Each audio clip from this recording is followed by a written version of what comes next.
반갑습니다. 붓다의 복과 지혜입니다. 부처님께서는 생로병사의 과정을 통해 우리 중생들에게 진리의 길을 가르치셨습니다. 우리가 겪는 모든 고통과 변화는 결국 깨달음으로 가는 다리이며 부처님께서는 이를 직접 몸소 보여주심으로써 우리에게 깊은 가르침을 주셨습니다. 오늘의 이야기는 그 지혜를 통해 우리의 삶을 다시 한번 돌아보고 중생으로서의 한계를 넘어 깨달음의 길로 나아가게 하는 큰 자비의 방편에 대해 알아보는 시간이 될 것입니다. 부처님의 진리를 함께 배우며 우리 마음속에서 생겨나는 모든 갈등과 고통이 결국 깨달음으로 향하는 과정임을 깨닫기를 바랍니다. 자, 그럼 부처님의 생로병사는 중생을 위한 방편이다. 이 여정을 우리 함께 가볼까요? 옛날 부처님께서 열반에 드시기 전 어느 날 제자인 아난다 존자가 조심스럽게 물었습니다. 세존이시여, 어찌하여 부처님께서도 병에 드시고 늙어가십니까? 저희 중생들은 부처님의 무한한 지혜와 능력으로 이 모든 고통에서 자유로우신 줄로만 알았습니다. 부처님께서는 아난다의 질문을 조용히 듣고 그에게 온화한 미소로 대답하셨습니다. 아난다여, 내가 이 세상에 태어나고 늙고 병들며 마침내 열반에 드는 것은 모두 중생을 위한 방편이다. 내가 중생과 같은 고통을 겪지 않는다면 그들은 내가 전하는 진리를 온전히 이해하지 못할 것이다. 중생은 형상을 보고 그것을 통해 믿고 이해하는 법이다. 내가 중생과 똑같은 생로병사를 겪으면서도 마음의 평화를 유지하는 모습을 보이는 것은 그들이 고통 속에서도 해탈의 길을 발견할 수 있음을 보여주기 위함이다. 부처님은 이어서 말씀하셨습니다. 중생들이 나의 생로병사를 보며 삶의 고통을 이해하고 그 속에서 진리를 찾아 깨달음을 얻을 수 있도록 돕는 것이 나의 가르침이다. 내가 너희와 같은 몸을 취한 것도, 너희와 같은 고통을 겪는 것도 모두 중생들을 깨우치기 위함이니라. 아난다는 이 말씀을 듣고 크게 깨달았습니다.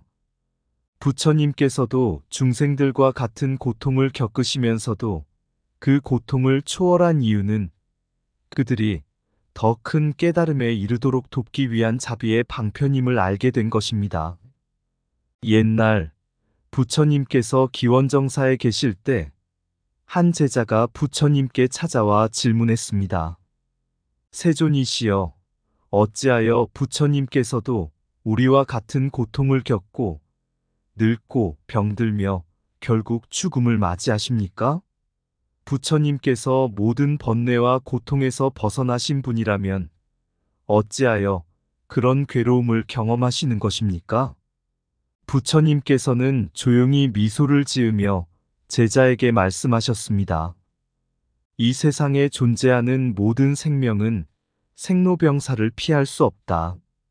나 또한 이 세상에 태어난 존재로서 그 법을 따를 수밖에 없느니라. 그러나 내가 겪는 생로병사는 단순히 육체적 고통이 아닌 중생들을 위한 하나의 방편이니라. 제자는 부처님의 말씀을 이해하지 못해 의아해하며 다시 여쭈었습니다. 어찌하여 부처님께서 중생을 위해 생로병사를 겪으신단 말입니까? 부처님께서는 이때 비유를 들어 설명하셨습니다.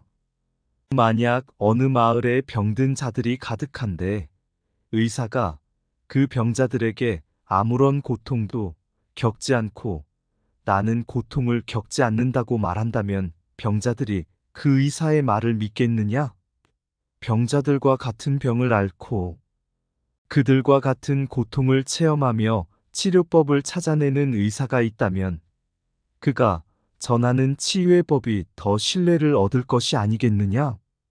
부처님은 이어서 설명하셨습니다. 중생은 본래 형상에 의존하여 믿음을 세운다. 나의 생로병사를 보는 중생들은 그들의 고통 속에서도 나와 같은 길을 갈 수 있다는 희망을 품게 된다. 나는 생로병사를 통해 그들에게 이 세상이 고통의 바다임을 가르치고 그 바다를 건너는 길을 보여주려 하는 것이니라. 나의 고통이 곧 중생들의 고통이요. 나의 해탈이 곧 그들의 해탈의 길이다. 제자는 그제서야 부처님의 말씀을 깊이 이해하게 되었습니다. 부처님께서 중생들과 같은 생로병사의 과정을 겪으신 것은 그들이 그 속에서 진리와 깨달음을 발견할 수 있도록 돕기 위한 자비로운 방편이었음을 깨달았습니다. 부처님은 마지막으로 제자에게 말씀하셨습니다. 생로병사는 누구에게나 피할 수 없는 현실이지만 그 고통 속에서 진리를 깨닫고 고통을 초월할 수 있는 길이 있다. 나는 중생들이 나를 보고 그 길을 따를 수 있도록 내 몸을 바쳤노라. 너희도 이 길을 따라 수행하라. 고통을 두려워하지 말고 그 속에서 진리와 자비를 발견하라. 생로병사의 고통은 누구도 피할 수 없으나 그 안에 숨겨진 진리는 모두가 깨달을 수 있다. 부처는 고통을 초월한 자이나 그 고통을 통해 중생들에게 자비의 길을 보여주었다. 내 몸이 중생과 같기에 그들은 나를 보고 진리의 길을 믿고 따를 수 있다. 고통을 경험하지 않고는 해탈의 길을 이해할 수 없다. 중생은 형상을 보아야 믿는다. 나의 생로병사는 그들이 믿고 깨달음을 향할 방편이다. 부처의 생로병사는 중생을 위한 길잡이, 그 길을 걷는 것은 중생의 몫이다. 내가 고통을 겪은 이유는 중생들이 그 고통 속에서 해탈의 길을 찾도록 돕기 위함이다. 생로병사는 나의 몸에 머물지만 그 진리는 중생의 마음에 머문다. 고통은 두려움의 대상이 아니라 진리로 가는 문이다. 중생과 같은 몸을 취한 이유는 그들이 나를 통해 자비와 지혜를 보게 하기 위함이다. 내 생로병사는 방편이니라. 중생들이 진리를 깨닫도록 하는 나의 자비로운 길이다. 중생이여, 고통을 넘어 해탈의 길을 바라보라. 나의 생로병사도 그대의 길을 비추기 위함이다. 형상 속에 진리가 있나니 나의 생로병사는 그대들에게 다가가기 위한 다리이다. 고통이 나를 찾아왔으나 나는 그 고통 속에서 자비와 진리를 전한다. 내가 중생과 같은 생로병사를 겪은 것은 그들이 나를 보고 자신도 해탈할 수 있음을 깨닫게 하기 위함이다. 옛날 부처님께서 첫 설법을 하신 녹야원에 대해 전해 내려오는 이야기가 있습니다. 그곳은 부처님께서 5비구에게 초전법륜, 즉 세상의 진리의 바퀴를 처음으로 굴리신 곳입니다. 그곳에서 부처님은 고통의 원인과 해탈의 길을 설법하셨고 이로 인해 비구들이 처음으로 깨달음을 얻었습니다. 세월이 흘러 기원전 3세기경 아소카 대왕이 이 부처님의 위대한 가르침을 기리기 위해 녹야원의 대탑을 세우고 그곳에 커다란 석주를 세웠습니다. 석주의 꼭대기에는 사자 4마리가 그려져 있었습니다. 이 사자상은 부처님의 가르침이 온 세상에 울려 퍼짐을 상징했습니다. 사자후란 부처님의 진리가 세상에 크게 울려 퍼지는 소리와 같다는 뜻이었습니다. 아소카 대왕은 부처님의 가르침을 널리 퍼뜨리기 위해 불교 유적지를 보호하고 그 위에 대탑을 세우며 부처님의 자비를 기념했습니다. 녹야원의 대탑과 석주들은 세계적인 문화유산으로 발전할 기회를 가졌으며 그 안에는 부처님의 깊은 진리가 스며들어 있었습니다. 그러나 시간이 지나며 녹야원은 자연의 변화와 사람들의 무관심 속에 잊혀져 갔습니다. 18세기 녹야원에 큰 홍수가 발생하여 그곳의 대탑과 석주들이 유실되었습니다. 사람들은 그곳에 잔재를 가져다 자신의 집을 짓는 데 사용했으며 불교의 중요한 유적은 사라져갔습니다. 하지만 그 유적이 남아 있었다면 오늘날 세계적으로 인정받는 위대한 문화적 유산이 되었을 것입니다. 부처님께서는 생전에도 무상함을 설법하셨습니다. 모든 것은 생겨나고 변하며 사라지는 것이 자연의 법칙입니다. 그러나 중요한 것은 외형이 아니라 그 안에 담긴 진리입니다. 녹야원의 대탑이 사라졌다고 해서 부처님의 가르침이 소멸한 것은 아닙니다. 부처님의 진리는 변하지 않고 그 가르침은 수많은 사람들에게 깨달음의 길을 열어주고 있습니다. 아소카 대왕이 세운 석주의 사자상은 여전히 인도의 상징이자 부처님의 진리를 상기시키는 상징적 의미를 지닙니다. 사자후처럼 부처님의 가르침은 사라지지 않고 세상 곳곳에서 울려 퍼집니다. 녹야원이 그대로 보존되었다면 물론 세계적인 걸작이 되었을 것입니다. 그러나 중요한 것은 그 유적이 전하는 부처님의 진리, 즉 생로병사와 무상함을 깨달아 고통에서 벗어나는 길이 중생들에게 여전히 전해지고 있다는 점입니다. 석주는 무너질지라도 부처님의 진리는 결코 무너지지 않는다. 부처님은 무상을 설하셨고 유적이 사라져도 진리는 그 자리에 남아있다. 세상에 남는 것은 외형이 아니라 그 안에 담긴 자비와 지혜이다.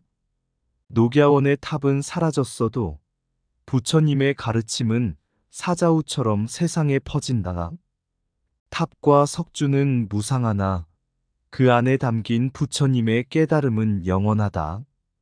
모든 것은 사라지나 진리는 사라지지 않는다.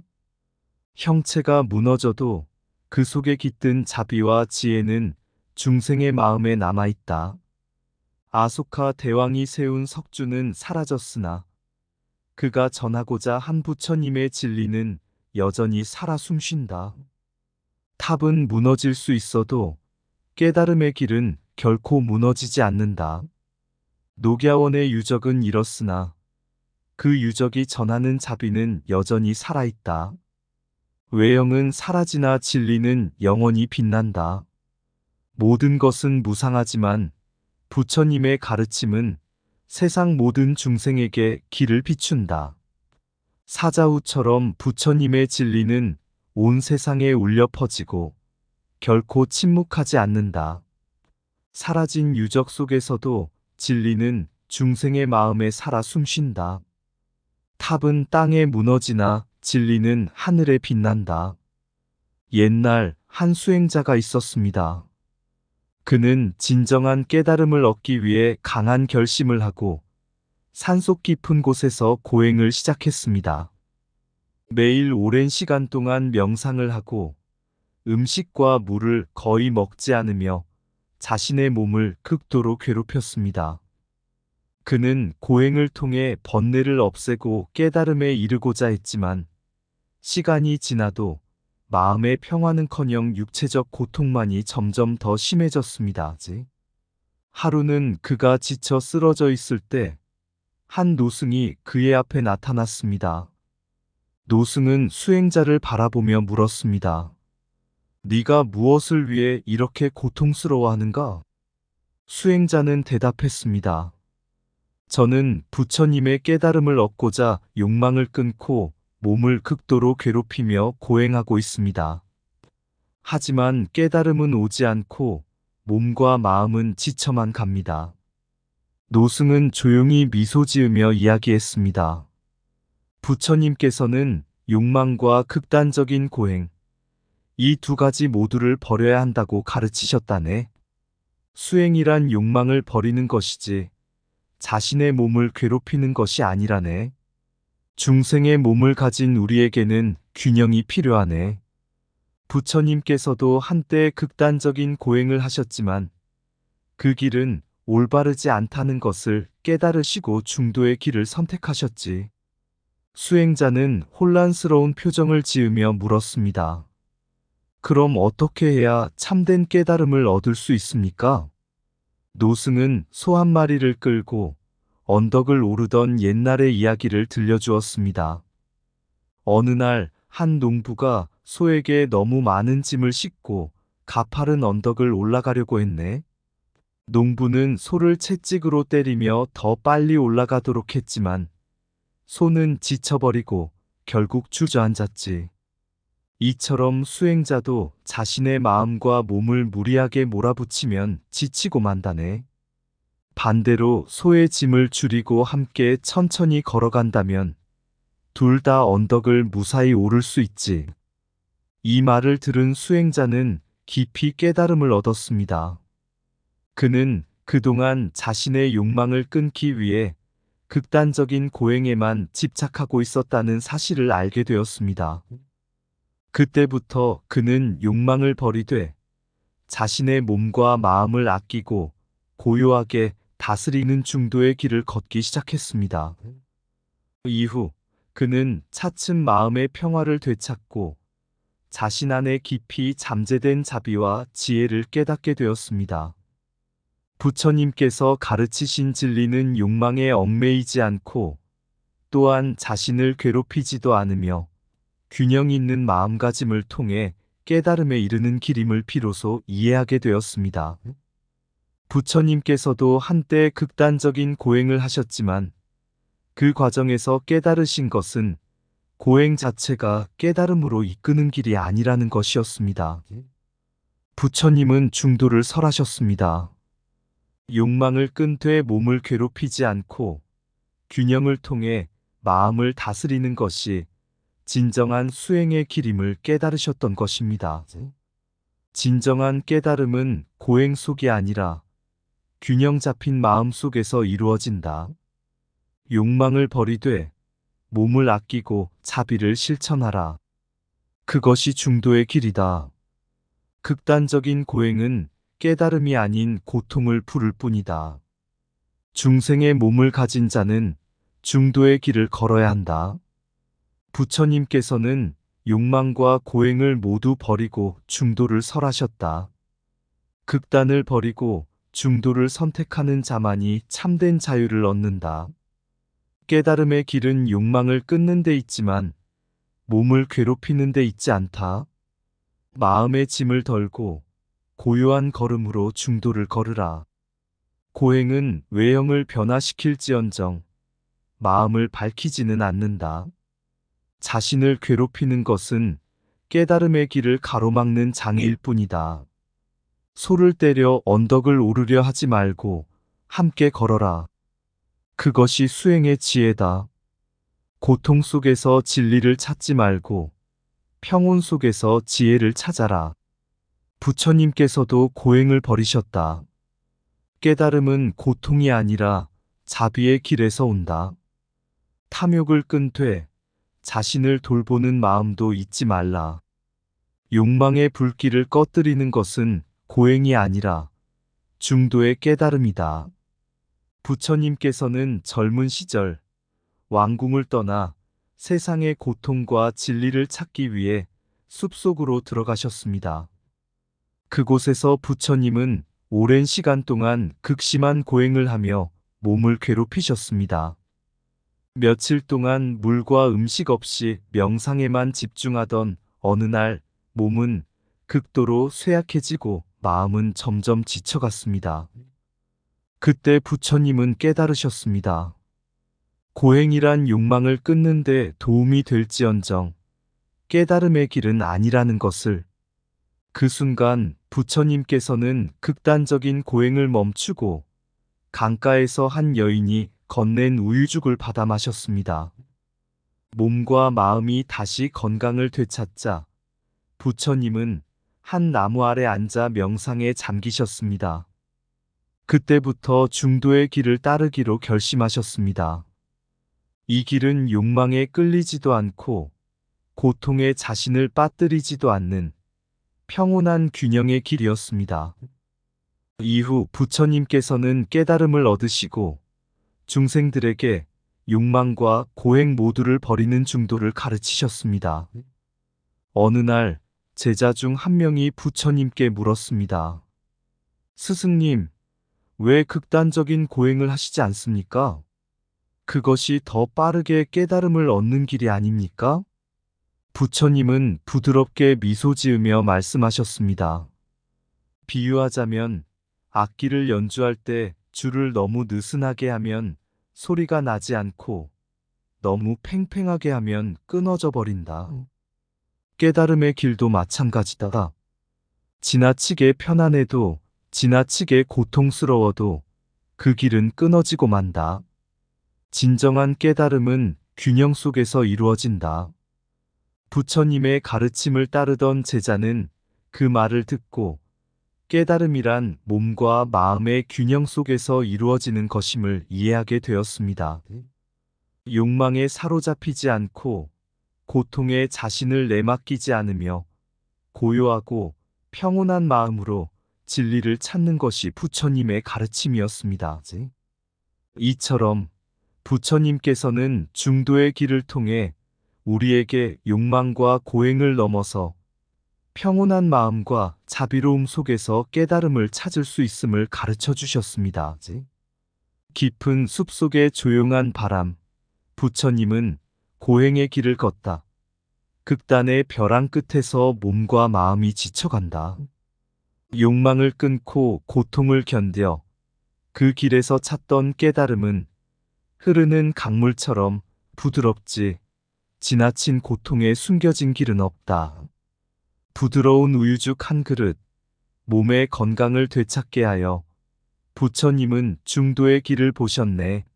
불타는 열망과 차가운 고행 사이, 악기처럼 조율된 줄처럼 긴장도 느슨함도 아닌 고요한 균형 속에서 진리의 소리가 울리리라. 욕망의 불꽃, 고행의 바람, 둘 다 넘어서서 본 평온. 부처님의 가르침 속에 담긴 진리의 빛이 여기에 있다. 극단의 길은 사라지고 중도의 길이 밝혀진다. 평온한 마음의 속삭임, 깨달음은 그곳에서 흐르리라. 이상 붓다의 복과 지혜였습니다. 오늘도 복지 구족한 날 되세요. 구독과 좋아요는 붓다의 복과 지혜를 밝히는 큰 자비의 등불이 됩니다.